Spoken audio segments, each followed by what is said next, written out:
विज्ञान विषय class tenth अध्याय आपका 6 केंद्र सरकार।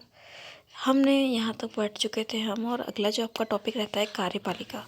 तो ये कार्यपालिका जो है आपके चैप्टर में से जो है हट चुका है, या आपके सिलेबस में से अब ये कार्यपालिका जो है वह अब नहीं है। और कार्यपालिका के साथ में जो उपराष्ट्रपति है, उपराष्ट्रपति वाला जो नेक्स्ट पॉइंट रहता है वह भी आपके सिलेबस से हटा दिया गया है।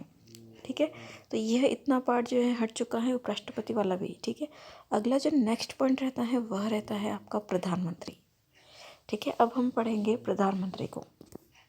ठीक है, देखिए प्रधानमंत्री जो है अनुच्छेद 74 जो है यह बताता है कि हमारे भारत में हमारे संविधान का जो अनुच्छेद 74 है यह हमें क्या बताता है कि हमें हमारे यहाँ पर प्रधानमंत्री पद की जो है व्यवस्था की गई है। ये किस अनुच्छेद के द्वारा है?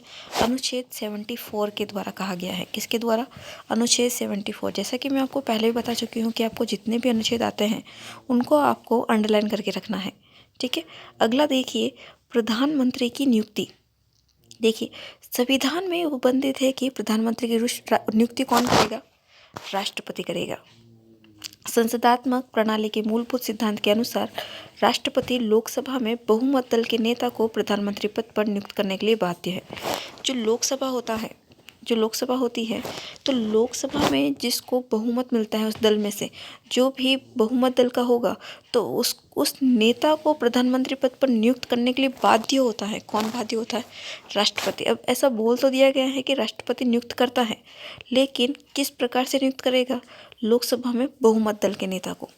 ठीक है, आगे देखिए फिर भी कुछ ऐसी परिस्थितियां हो सकती हैं जिनमें राष्ट्रपति प्रधानमंत्री की नियुक्ति के संबंध में विवेक का प्रयोग कर सके। अब हमने यह देख लिया कि प्रधानमंत्री पद के बारे में कहाँ पर लिखा गया है? अनुच्छेद 74 में।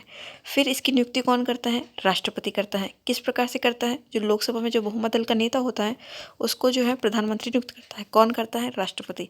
अब है कि प्रधानमंत्री की कार्य क्या है, सत्ता क्या है व अधिकार क्या है। देखिए संसदात्मक शासन व्यवस्था के अंतर्गत प्रधानमंत्री ही संविधान भवन रूपी वृत्तखंड की मुख्य शिला होता है। सबसे पहले है यहाँ पर मंत्रिपरिषद का निर्माण। तो जैसे ही प्रधानमंत्री जो है अपना पद ग्रहण करता है तो वह एक मंत्रिपरिषद का निर्माण करता है। कितने मंत्री होंगे, कौन कौन होंगे, इन सब की जो है ये वैधानिक सीमा है, कानूनी रूप से सीमा के अंतर्गत आता है। और ये निर्णय भी कौन करता है? प्रधानमंत्री निर्णय करता है उनके मंत्री कितने क्या होंगे। कौन करता है? प्रधानमंत्री करता है, क्योंकि उन सभी ने मिलकर ही प्रधानमंत्री को नियुक्त किया है उस पद के लिए बहुमत के आधार पर। ठीक है, आगे देखिए मंत्रियों में विभागों का बंटवारा और परिवर्तन। जिस प्रकार से जैसे कि कोई शिक्षा विभाग है, वित्त विभाग है, सारे जो अलग अलग विभाग है, कौन सा विभाग किसको मिलेगा, किस मंत्री को मिलेगा, ये निर्णय कौन करता है? प्रधानमंत्री। तो प्रधानमंत्री क्या करता है? अपने विवेक से जो है वह क्या करता है? उन मंत्रियों का बंटवारा करता है कि किस मंत्री को कौन सा विभाग जो है दिया जाना चाहिए। जैसे कि अगर शिक्षा विभाग है तो शिक्षा विभाग किस मंत्री के अंतर्गत आएगा, अगर वित्त विभाग है तो वित्त विभाग किसके अंतर्गत आएगा। तो ये सारे जो विभाग है तो अलग अलग मंत्रियों के द्वारा बांटे जाते हैं किसके द्वारा? प्रधानमंत्री के द्वारा। ठीक है, अगला देखिए अब मंत्रिपरिषद का कार्य एवं संचालन। प्रधानमंत्री मंत्रिमंडल की बैठकों का सभापतित्व और मंत्रिमंडल की समस्त कार्यवाही का क्या करता है? संचालन करता है। मंत्रिपरिषद की बैठक में उन्हीं विषयों पर विचार किया जाता है जिन्हें प्रधानमंत्री कार्यसूची या एजेंडा में रखे। तो जो ये विषय सूची है, विषय किस विषय पर विचार करना है मंत्रिपरिषद की बैठक में, जो बैठक होती है मंत्रिपरिषद की, तो उस बैठक में किन विषयों पर विचार करना है यह भी जो है कौन, ये कार्यसूची भी कौन बनाता है? प्रधानमंत्री। ठीक है, अगला देखिए शासन के विभिन्न विभागों में समन्वय।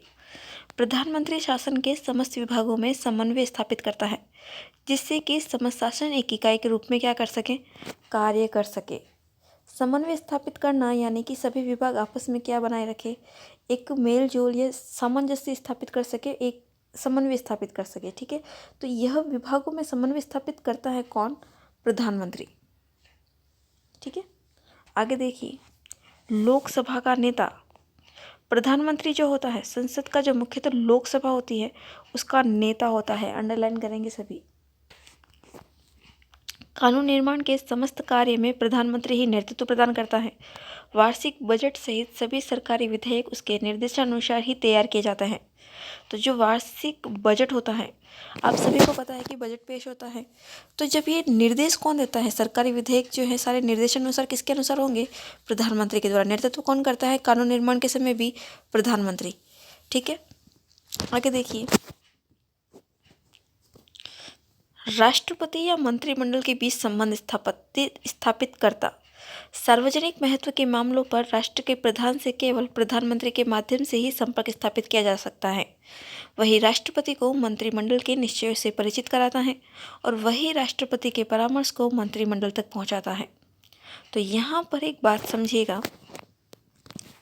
जो भी यहाँ पर जो सार्वजनिक महत्व के मामले हैं, ठीक है, जो राष्ट्र के प्रधान केवल प्रधानमंत्री के माध्यम से ही क्या किया जा सकता है, संपर्क स्थापित किया जा सकता है। ठीक है, और यहाँ पर जो राष्ट्रपति है वह मंत्रिमंडलों के निश्चय से क्या करता है, परिचित करता है, परिचित कराता है, और वही राष्ट्रपति के परामर्श को मंत्रिमंडल तक पहुँचाता है। मंत्रिमंडल से राष्ट्रपति तक और राष्ट्रपति से मंत्रिमंडल तक जो भी परामर्श दिए जाते हैं, तो इन दोनों के बीच में मंत्रिमंडल और राष्ट्रपति के मध्य संपर्क कौन स्थापित कराता है, प्रधानमंत्री। ठीक है, आगे देखिए, विभिन्न पद प्रदान करना। संविधान द्वारा राष्ट्रपति को जिन उच्च पदाधिकारियों की नियुक्ति का अधिकार दिया गया है, व्यवहार में उनकी नियुक्ति राष्ट्रपति स्व विवेक से नहीं वरन प्रधानमंत्री के परामर्श से ही करता है। तो जो राष्ट्रपति जिन पदों पर जो उच्च अधिकारी होते हैं उनकी नियुक्ति जब करता है राष्ट्रपति, तब वह अपने विवेक से नहीं करता है, वह किसका परामर्श लेगा, प्रधानमंत्री का परामर्श लेकर ही राष्ट्रपति जो है उच्च अधिकारी को क्या करेगा, नियुक्ति करेगा। ठीक है, तो ये सारे क्या थे, प्रधानमंत्री के कार्य थे कि प्रधानमंत्री कौन कौन से कार्य करते हैं। ठीक है, आज तो हम यहीं तक पढ़ेंगे, कल की क्लास में जो है हम मंत्रिपरिषद के बारे में विस्तार पूर्वक समझेंगे। तो कल हम मंत्रिपरिषद जो है उसके बारे में समझेंगे। ठीक है, आज के लिए इतना ही। Thank you.